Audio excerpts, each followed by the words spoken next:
Hello everyone and welcome back to another DrAce video, and today we're going to be playing MotoGP 24. It is now round 17 of our Moto3 career mode, and it's time for the mobility resort of Motegi. It is the Japanese GP. We'll once again be starting at the back of the grid and challenging for the win on the hardest difficulty of the game.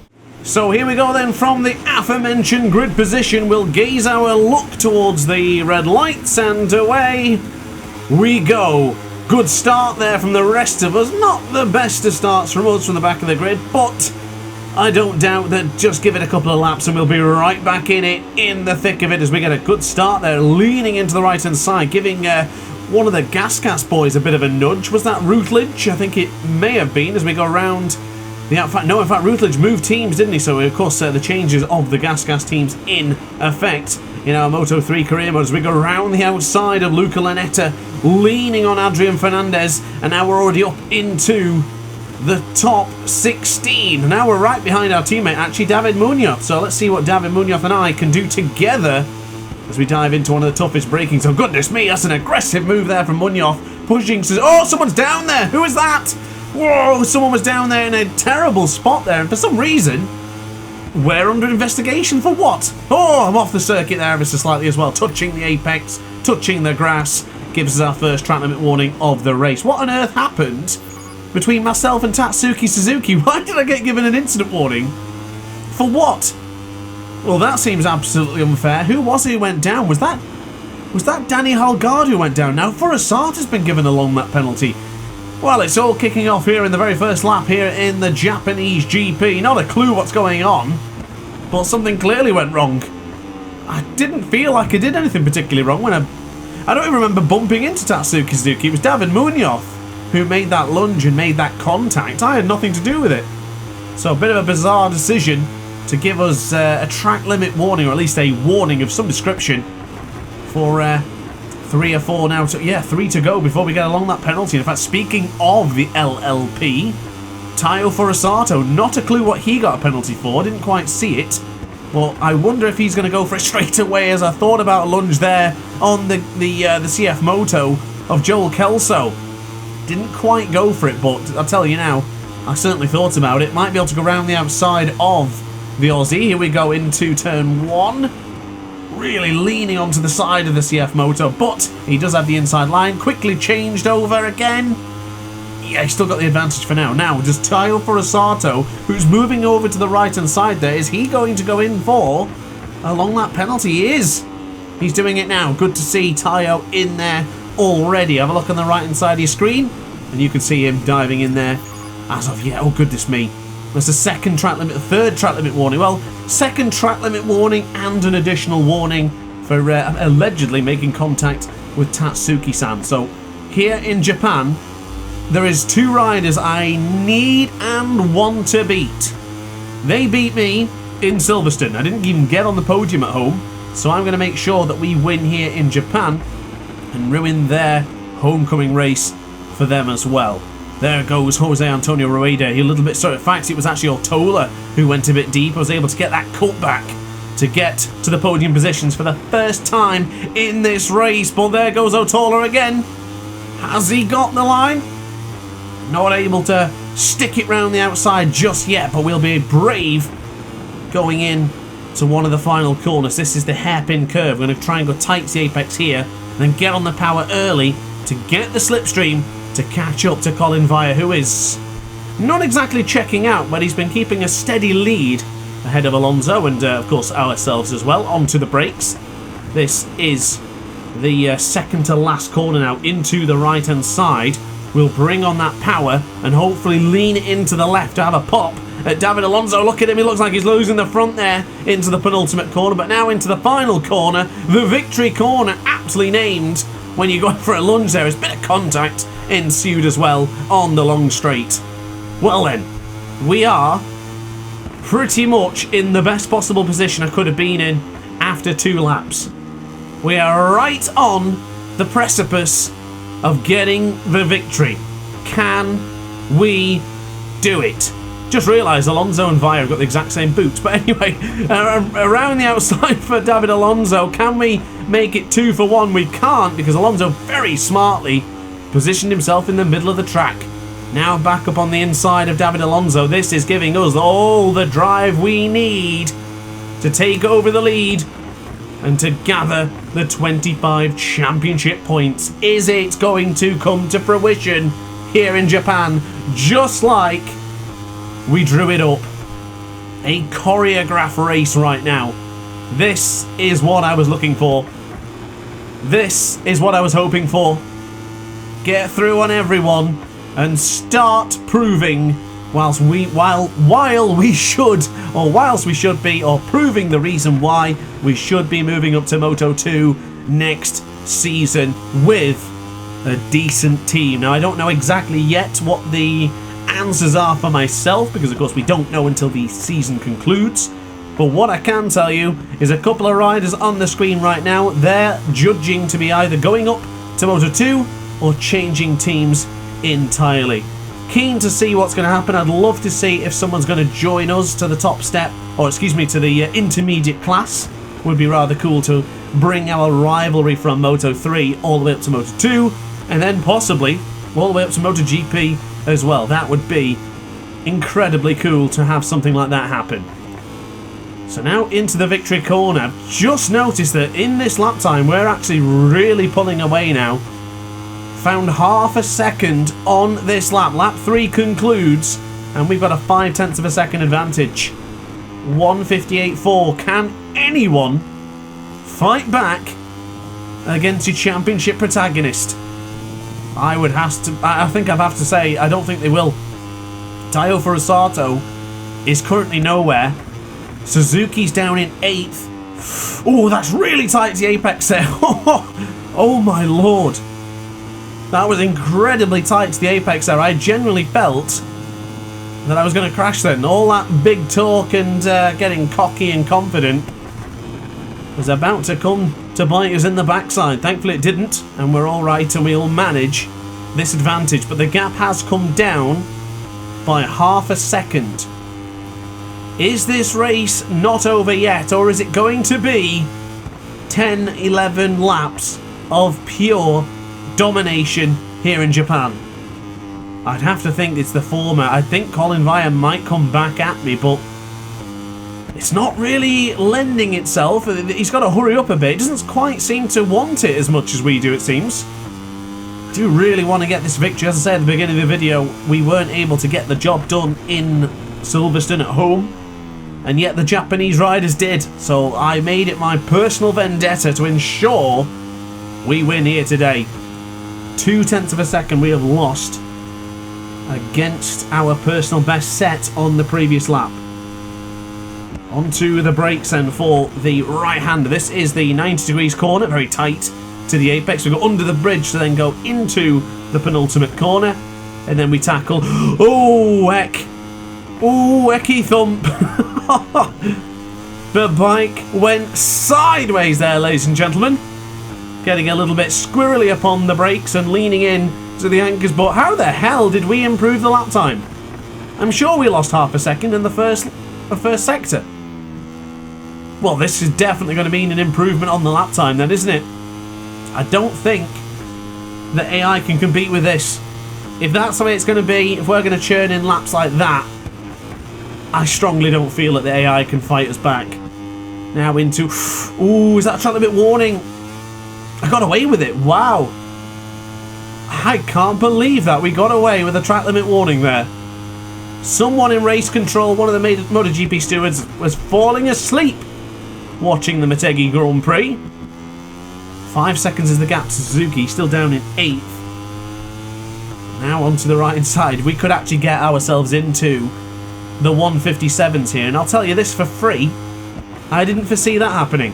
I thought 58s were about reasonable, because I felt like I was pushing quite a lot on those previous laps, but now we've really got the rhythm and groove. What a season it's been for the BOE Motorsports team. Win after win, podiums after podiums. This could be the return. In fact, it's not the return, it's the second race in a row it'd be a win, because of course, don't forget, cast your minds back to the last episode. Victorious Mandalika, no one could lay a finger on us, and it looks like that could be the same here. 120% difficulty AI, starting from the back of the grid. No one can touch us here today. Might have to start dropping the power setting down, you know. I had to do that in the older MotoGP games. AI was just never competitive enough to really push it to the limit. I've tried adaptive AI and now I'm on the hardest difficulty in the game and we still seem to be dominant. I know all that'll change when we get to Moto 2. If it's anything like MotoGP 23 was, I think it'll change there, and I think it'll also change in the Premier class as well. And speaking of change, there is the new fastest lap of the race, so 1:58.120. Being that close to the next increment a second, you'd better believe we're going to go for the 1:57 on either this lap or the next. So, onto the brakes. MotoGP stewards are out for Tachikon Buazri. He's done something wrong, and unfortunately, not lucky enough to get away with that track limit warning twice, apparently. There's the track limit warning, and I'm only now one away from a long lap penalty. Now, I'm having a thought process here, you know. Do I just cut an apex now, get a long lap penalty, do it quickly, and then not worry about it for the rest of the race, or do we just continue going to avoid it entirely? I mean, at that point, I'm probably going to make a small mistake at some point, so maybe I will, but I also like the challenge of making sure we don't exceed track limits once now. Could be difficult. Gap is 3.5 seconds. Usually lose around 2 to 3.5 seconds, depending on the circuit, when tackling a long lap penalty, so now I'm not sure. Gap's 4 seconds. Maybe I'll take it when we get to 5 seconds. I mean, at that point then, might as well just keep pushing and try and avoid it entirely. But coming up to half race distance now, guys. Well, not quite, but we've got a couple more laps until then. But if you are enjoying the content, don't forget to like and subscribe. I would sincerely appreciate any form of like, comment, or subscription. It does really help the channel grow, and I think we've just reached 14,000 subscribers. So a big thank you to everyone who does support the channel, and an extra special thanks for all of the channel members as well. If you would like to see your name at the end of the video, head over to the join button on the channel and subscribe to the DrAce Pit Crew membership. There's two options. One is about £2 and the other one maybe £2.99. The other one's about like £5, but it's entirely up to you. You certainly don't have to do it, but the option is there if you want to have your name at the end of the video. Colin Vire has just gone down. Maybe if he was a channel member, he would have survived a bit longer, but is he out? No, I don't think he's out, but he's definitely down. Where is he on circuit? I have no idea, but his championship challenge is definitely gone if it wasn't already. Too many crashes for Colin in our virtual form. Not replicating his real form, of course, and neither is David Alonso, let's be honest. I'm keen to see what's going to happen in Moto 2. Now, I have read some comments about people saying that the AI is unrealistic because you've got different riders being strong and some are being weak. It's simply because the MotoGP career mode goes on race results. So basically, the more upgrades you get is due to the better results. If David Alonso, who has crashed a lot this season, his CF Moto is not being upgraded like our BOE Motorsports KTM has, due to our results compared to his. So in the form of team comparison, ours is significantly higher. You can see on the right hand side of your screen there that we are pretty much near the top. But in fact, I'm not looking at this right now. I'm actually leaving a mental note to put this here later. I cannot guarantee if we are significantly higher, but that's usually how it goes with the team's comparison. And MotoGP at the minute, the Gresini Ducati team are leading the way, and they have Alex Marquez winning the championship ahead of Johan Zarco on the LCR Castrol Honda. So team comparison plays a massive part within the MotoGP career mode. So if you're playing this and wondering why Tayo Forasata is absolutely unbeatable, then maybe his Honda Team Asia is higher up on the board on that screen, which is the team comparative. Hopefully that made sense. We did improve our lap time a moment ago to a 1:58.095, but that is not the 57 I wanted. So as far as I'm concerned, let's keep on pushing until we get that wonderful 1:57. Now the championship standings hasn't appeared yet, but I am hoping it will come up on screen soon, because I'd love to know how many points ahead we are of Suzuki now. I think it was around 47 last time, so it could be around 57, 58. Not entirely sure. I'll have to take a look at the the championship standings. I'm sure it'll pop up on the screen at some point. So, into the right-hander, we are a 1/10 of a second improving. We could very well be looking at the 57 here. Oh, perfect! Rider standings. I was looking for this earlier on, and now it's here. 51 points clear from Suzuki, 120 clear from the other Japanese star, and Danny Holgado rocking the Spanish flag in 4th place, 159 points behind not only a race leader but championship leader as well. We may be able to secure this championship by as early should I say, as the Chang International Circuit. All depends what happens going into Australia for the next Grand Prix. Now, in the past, Phillip Island has been really easy, and then Phillip Island has been very difficult. I don't know where it's going to lie in MotoGP 24 career mode. I hope it's on the latter. I would like to be challenged for the last couple of Grand Prix. But into the right-hander then, just approaching half race distance. Luca Lanetta is out, but we are now going to get ourselves out of the 158s. We are in the 157s, and I think that's the only rider to do it in this Grand Prix here today. 7.7 seconds clear from the duo of Alonso and Suzuki. But, and this is a big but, it's a however, Suzuki has now gone up to 2nd place. Oh, I almost lost the front again going into that left-hander for turn 3. Where are these little mistakes coming in? Probably paying attention to other parts of the screen rather than focusing on my own racing as it stands. Look at all the flames coming out of the Akrapovic exhaust there. Double exhaust for the RC250, of course. And as we now go on the right-hand side, this is looking like another improvement in the terms of the lap times. We dive into the left-hander of turn 7. Absolutely love this section of circuit. It flows so nicely here in Motegi. Wonderful track. It's not one of my best tracks, I'll be honest with you. I do really love the circuit, but I'm not very good at it. Prime example, going wide there to the V corner. Little bit of a mistake for the man leading by 9 seconds. Now into the right-hander. Yeah, we're going to drop back into the 58s here, unfortunately. This front tyre is getting a little bit warm as well.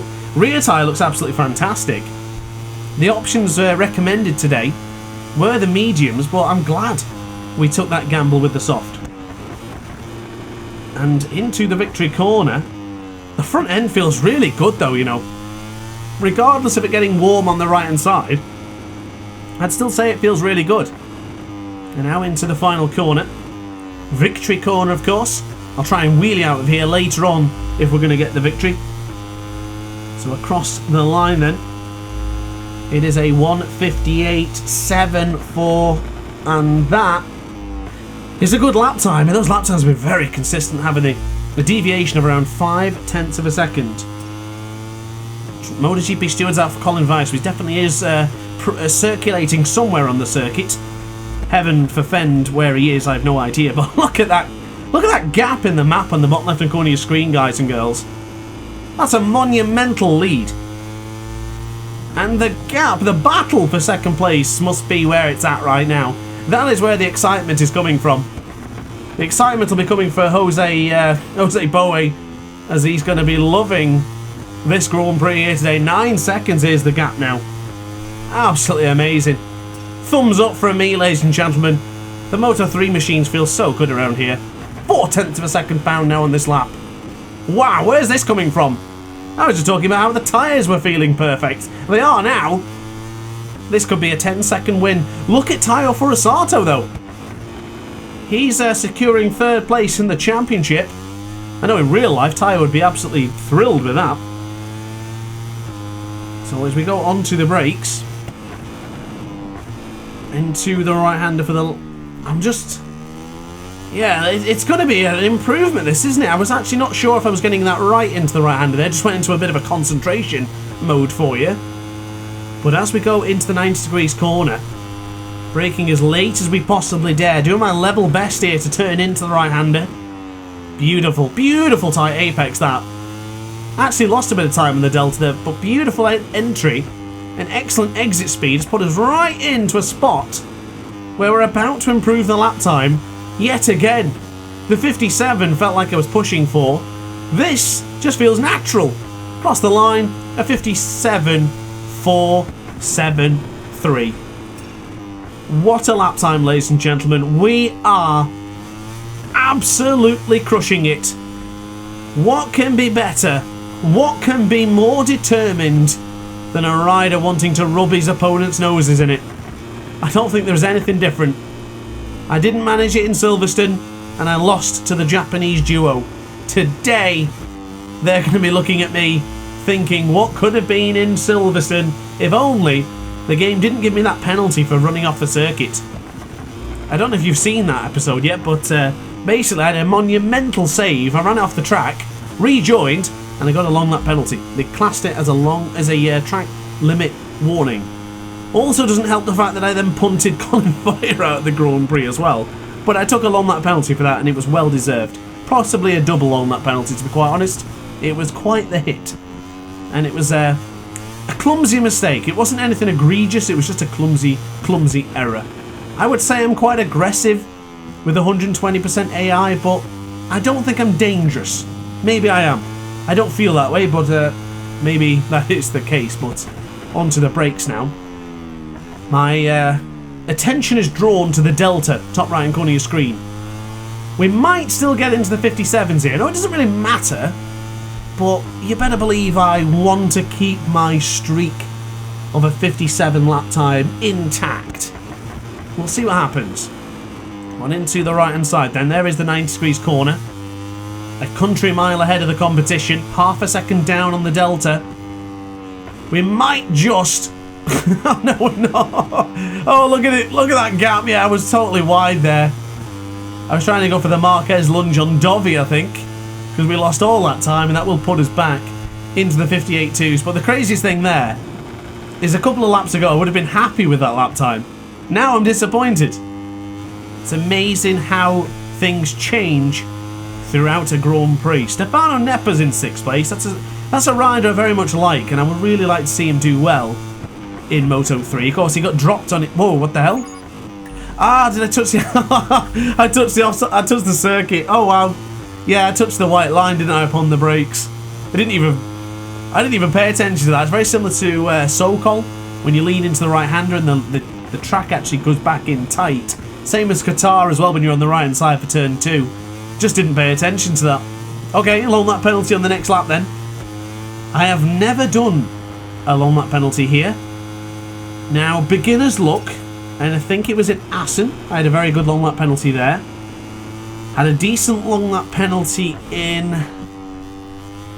Was it Aragon? No, it wasn't Aragon. Aragon was a disappointment. I actually got a long lap penalty right before the red flags came out.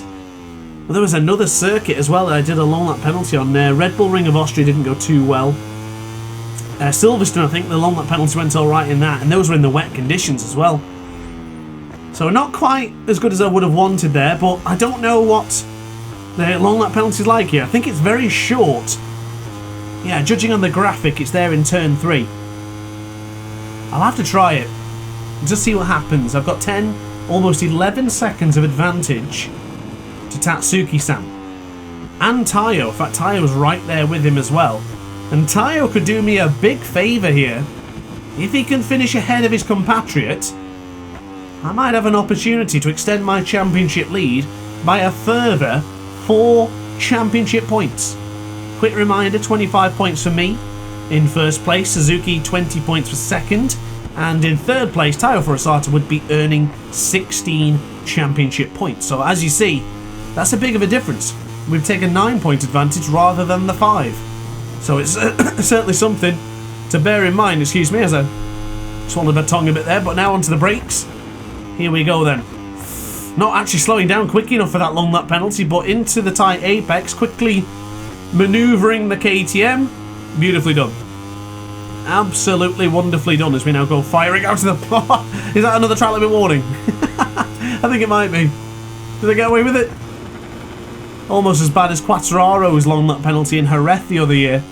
straight out the corner, cut the apex again, long lap penalty once more. 58.090 on the previous lap. Good lap that as well.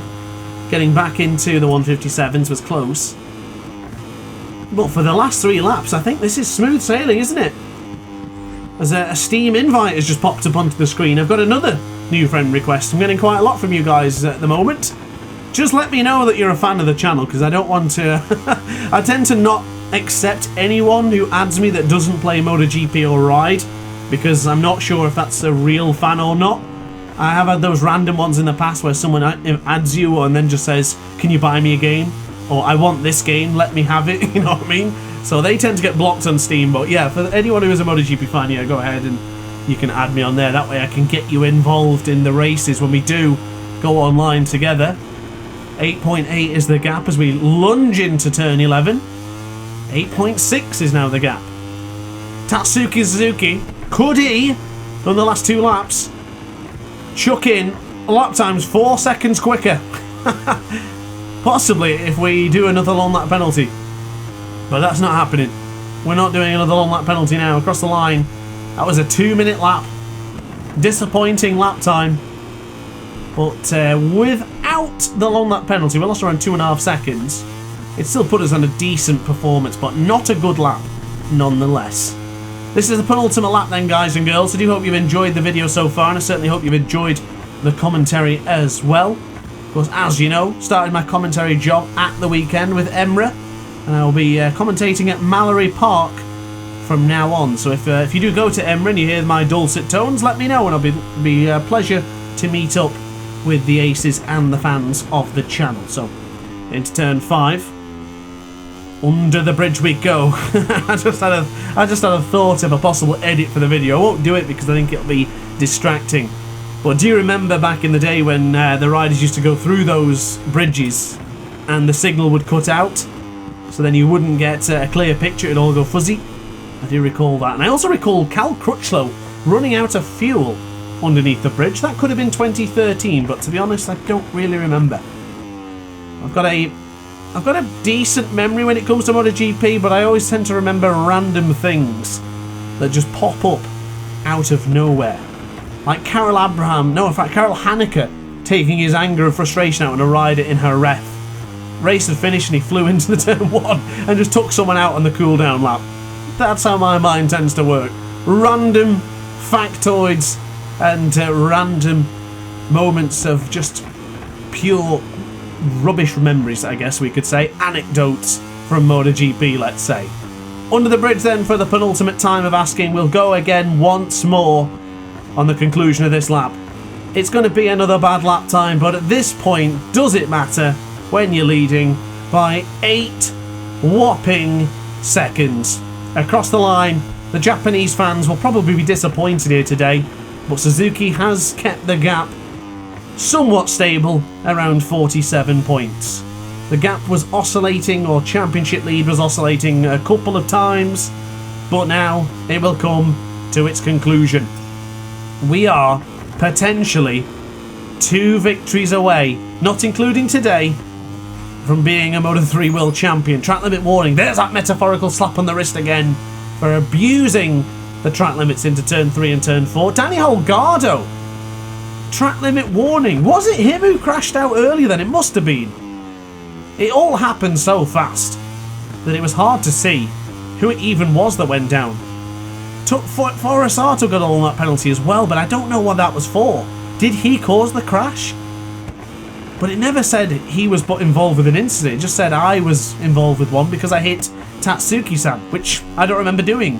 Maybe I did. I'll have to watch the video back at the end. But here we go then. This has been one hell of a show. One hell of a dominant showing here today. The man in the Dainese boots and leathers. The man for the BOE Motorsports KTM. Your content creator today. The championship protagonist.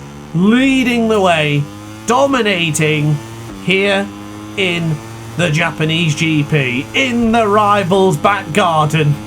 We've done it. Absolutely marvellous. Just 2 more corners to navigate after this victory. 90 degrees corner. Here we go. On the power. No one behind. Look at that. no one there to be seen.